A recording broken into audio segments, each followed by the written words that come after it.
Hello, my name is Jack Garvey. I'm the webmaster for the Little Rock School District. And I'd like to give a very short presentation, 7 to 10 minutes, on the subject of accessibility. I want to start out with my presentation. It has the headline here, to make your content visible. And this may sound strange to you, may make no sense, because of course, especially if you're a school webmaster, you're used to taking your information, putting it on the website, and there it is. Everybody can see it, or so we may think. The fact is that we can make mistakes without knowing it that would make our content difficult to perceive or impossible to perceive. And so I wanted to spend a little bit of time this morning going over some of the mistakes that we can make that will make it very difficult for people to be able to view the content on our webpage. This presentation is about accessibility, and accessibility is about making your information available to people with disabilities. So, next slide here, where else can they go for this information? So in one of the slides in my presentation, I have a young lady who's blind, and it basically shows her working through web pages and what it's like for her. Number one, she can't see the page, so she has to use a program called a screen reader. And a screen reader basically takes the text on the page and reads it out loud to her. And in this presentation, you can see this young lady getting very frustrated by the web page. And in the end, she just gives up and moves on. And that presents a problem because, well, if she's looking for tires, well, obviously if you're unhappy with one website about tires, well, you just go to other website about tires. If you're interested in the bank and the bank that you're going to has a very difficult web page, and you decide, okay, that's it, I've had it, well, there are lots of other banks out there that you can go to. Let me ask you a question now. If somebody goes to the website of the Little Rock School District, or they go to the website for your school, and they're looking for information on your school, if they can't get the information that they need from your school, where else do they go for the information? The fact is they can't go anywhere else. You are the one and only source of information on your school, and the work I do is for our district. And we have to make sure that the information that we have is accessible to anybody who needs to access the information. So getting this right is really very important. On slide number 4, what percentage of the people in the United States have these accessibility issues? Overall, there are about 42.5 million Americans with disabilities. It makes up about 13% of the institutionalized population. And this group includes people with hearing disabilities, vision, cognitive, walking, self-care, or independent living difficulties. Now, most of us probably don't interact with people a whole lot with disabilities. And as a result, we may perceive that there's not a lot of them out there, or we may perceive that there isn't any of them out there. We don't ever hear. And in fact, as we can see from the slide here, I'm going to move along to the next slide now. This map basically shows where the percentages are of people with disabilities. And Arkansas is right in the mid-range. We're actually in the 15 to 16% area. So we have a significant number of people who have disabilities, and we have to make sure that we, again, that we're making our information accessible or possible for them to view. Now, these could be students, they could be parents of a student, and even the grandparents. And as I start talking about accessibility here, one of the points that I want to make here is that in the Little Rock School District, we are very focused on our babies. We're very focused on whatever kind of equity measures we can put into place to help get all of our kids on an equal footing with all other students and to prepare them for success. And so that is already, we're focused on that. And so as we talk about accessibility, I'm not talking to you about something different.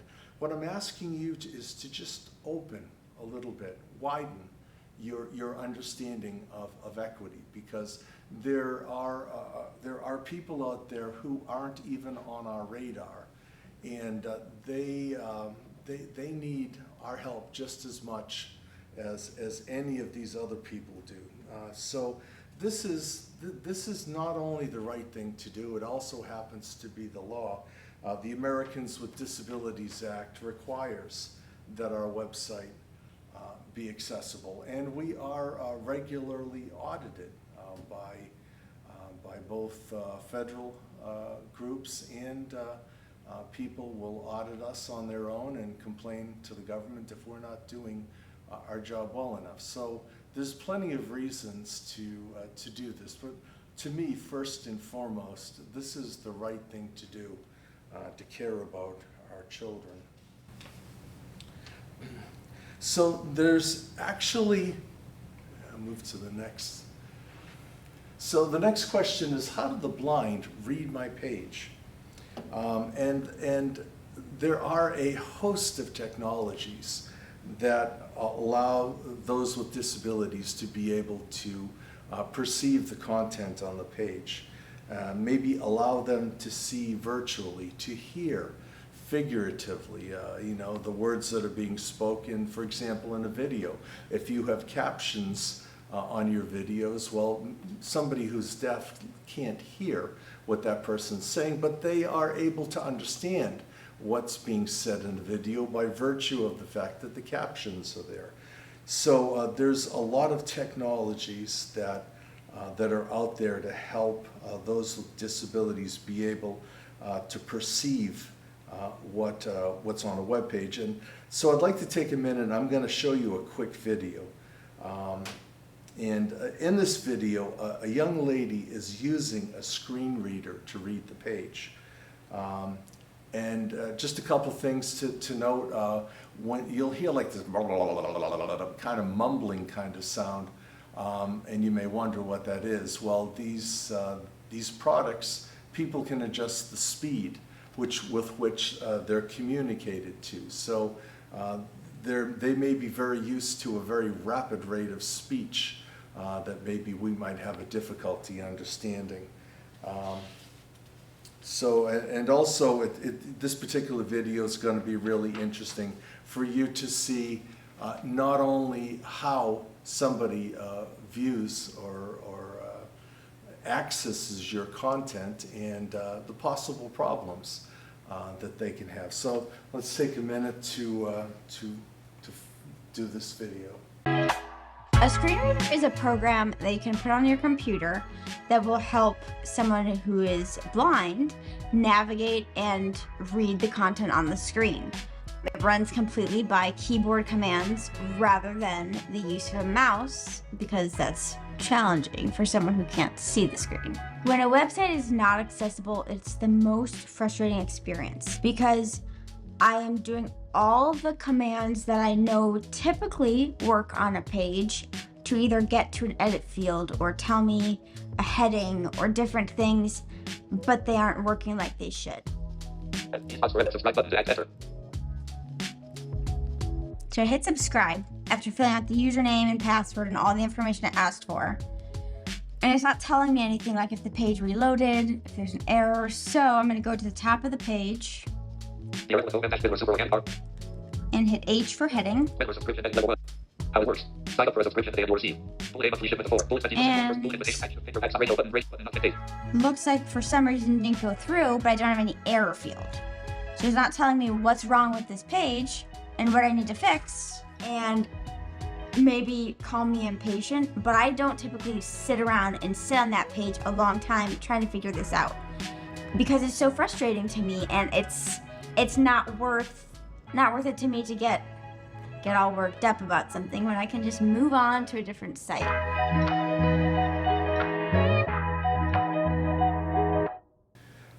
So screen readers, as you just saw, this young lady was using a screen reader to have what was on the page read to her. All of these technologies have one thing in common, and that is that all of these technologies use text. They all use text as the basis for providing their adaptive technology services. So text is the basis for all of these services that these technologies offer.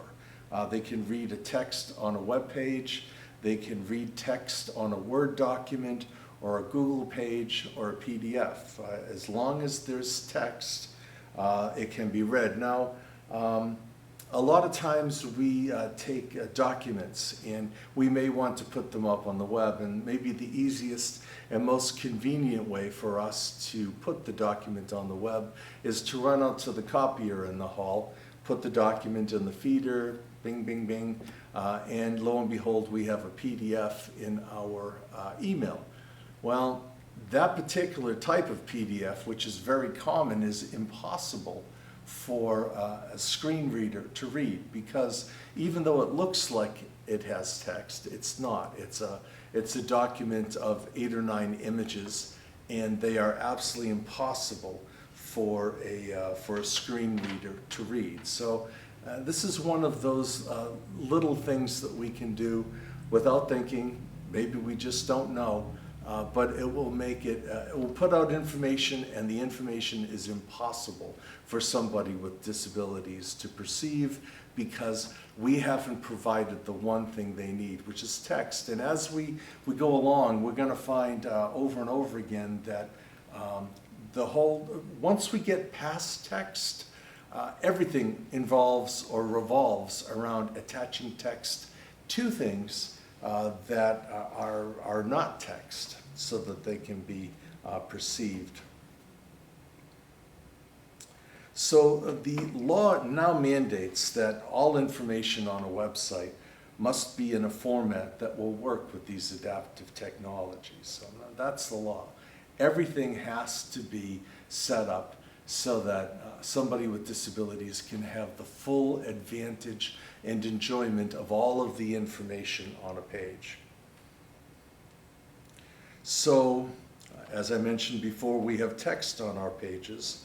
And as I've already mentioned, if we have something like a picture, like a video, like an audio clip, a chart, all of these things, if they don't have text, we have to attach text to them. Now you'll notice every time you upload a picture, for example, on our website, which is run by Apogee, they have a feature that basically, as we're uploading a picture, there's an alt tag, and you've got to type in some information about that picture. So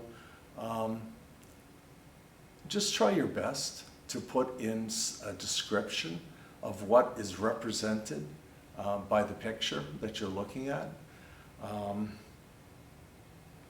If we have, of course, pictures now, we can have some types of pictures that are inaccessible because, like flyers. Many times on our web pages, we will have flyers with all kinds of text, and it's all in a picture. It's all in a graphic.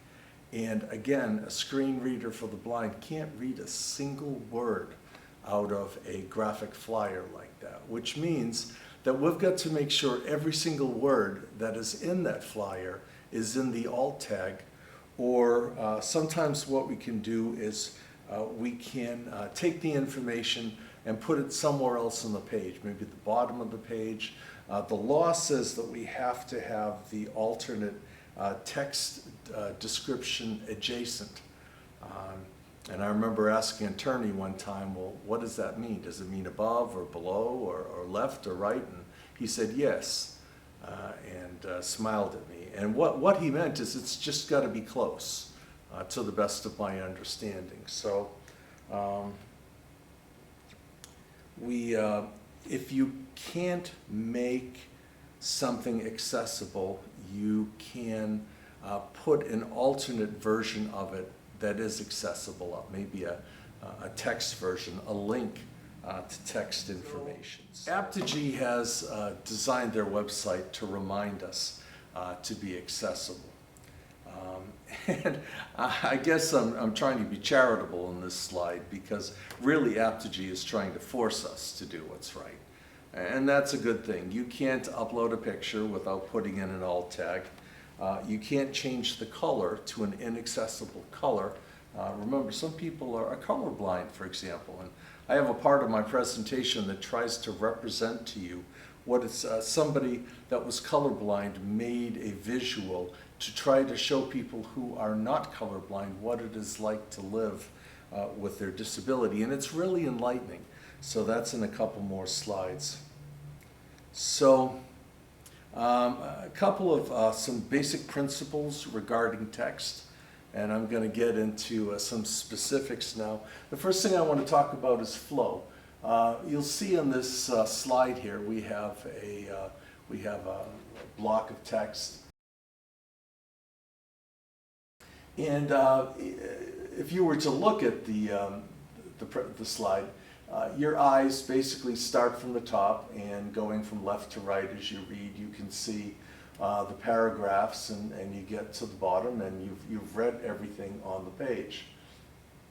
It's very easy for people to put text in a way that does not have a flow. For example, if you have a spreadsheet or a Word document with a table, and you're putting text in different places, the brain is fantastically complex, and it's able to take information that's confusing and synthesize what you're trying to express. But computers don't have that capability.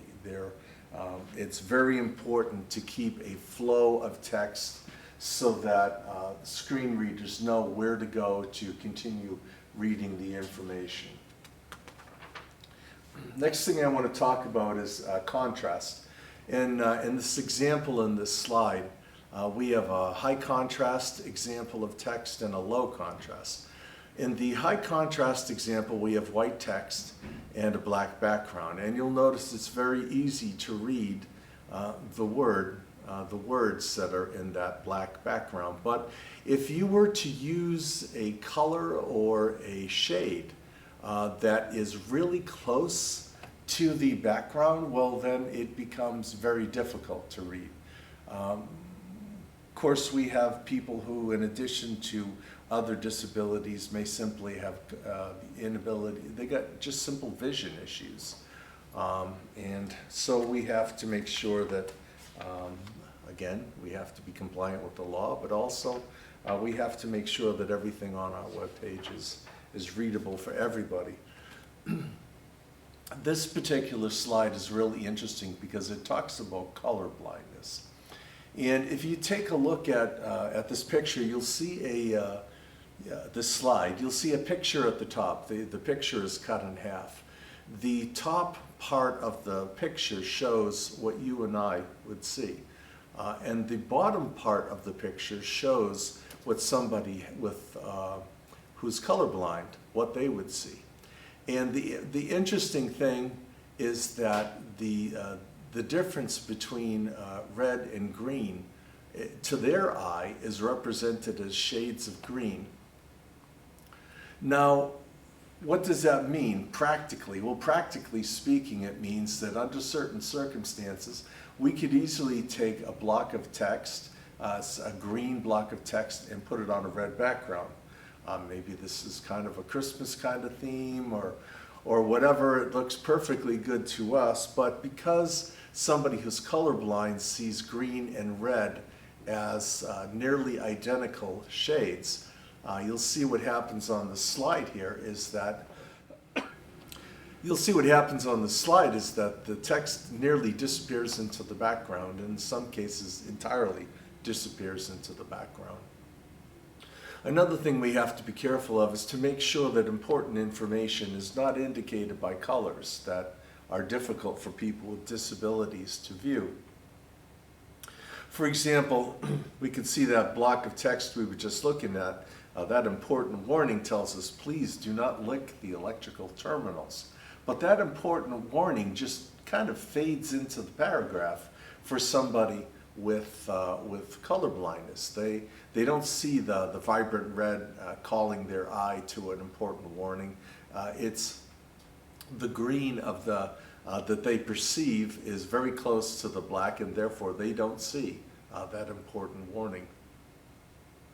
I find this picture kind of humorous because it represents people with vision problems being able to see something that's just too small. Many of us are young, we have perfect eyesight, but you know, we all know there's lots of circumstances out there where maybe grandparents are taking care of their grandchildren, and they're not going to have the same vision that young people have. They may need special reading glasses, and so size is important. You'll notice that size is controlled within our Apogee website. And one of the things I want to warn against is that, especially for people out there with some sort of graphic background, is that there's always ways to get around the limitations that have been set up in our website. It's just a fact. There are different ways to make things look beautiful, but the problem you have is many times the more beautiful you make the information, unless you know what you're doing, the more beautiful you struggle to make something, the more difficult many times you can make it for people to be able to view. So be aware of that if you're very talented in graphics. So when we move beyond text, you have to realize that everything still requires text, even when you have a picture. And this picture here is a screen reader for the blind. If I were to look at this slide here, it would say the word pictures, and then it would say picture, which I'm sure is not, but it won't tell you, children sticking their hands up and celebrating, or happy children putting their arms up, and the alt text gives us a chance to put some sort of description that is attached to the picture, so that when the screen is being read, instead of just saying the word picture and moving on, it'll say picture, group of children waving. And so somebody with disabilities would know that there is a picture there, and that picture is of a group of children waving. And basically, 5 people can look at the same picture and come up with different words to describe it. Our goal is to simply do our best to make to give a good description of what's happening with the pictures. So this slide here basically shows an example of what it's like to upload a picture. And you'll notice I have the area where the alt tag is located, indicated by an arrow. And so that's the place where you would simply type in the description. In this case here, I can't see from this distance what the alt tag is, but I might say desk with books with blocks spelling out teach in front. And like I said, 5 people would have 5 different ways to describe the same thing. But we're all trying to make a good faith effort to describe what we're seeing in front of us. So this right here is an example of a graphic flyer. And this graphic flyer has a beautiful border, it's got a logo, school supply list, and then the information into it. And the problem is that even though that may look beautiful and it's very clear to everybody who has eyesight, it's completely unreadable to somebody with a screen reader. It can't read it at all. So one of the things that you would have to do is maybe type up the text that's in the flyer and insert it into the alt tag. When we have videos, we want to make sure that we put captions in our videos. This is an option within YouTube. Some of us can make videos. So if you are, make sure you put in captions. YouTube is usually able to make captions. So this is important so the people that are deaf are able to see the words that are being spoken. And the other thing I've been asked is to make sure that you take a look at the captions that are maybe being auto-generated by YouTube. Take a look at them and make sure that they're accurate, because sometimes they're not. And so we want to make sure that the captions, even though we've done our due diligence and gotten YouTube to render all of the discussion into text, in some cases they make mistakes. So if you can, if you get a minute, please look at your captions and make sure that they're accurate.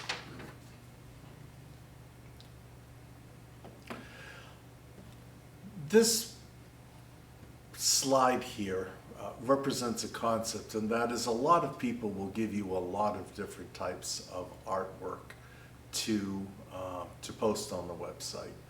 And one tool that I have found, well, I've noticed a lot of people using Canva to make graphic flyers, and Canva does a nice job. But we have to make sure that, for example, for any of these flyers here, that you might simply put a link below with accessible text and then put all of the text into that page or area.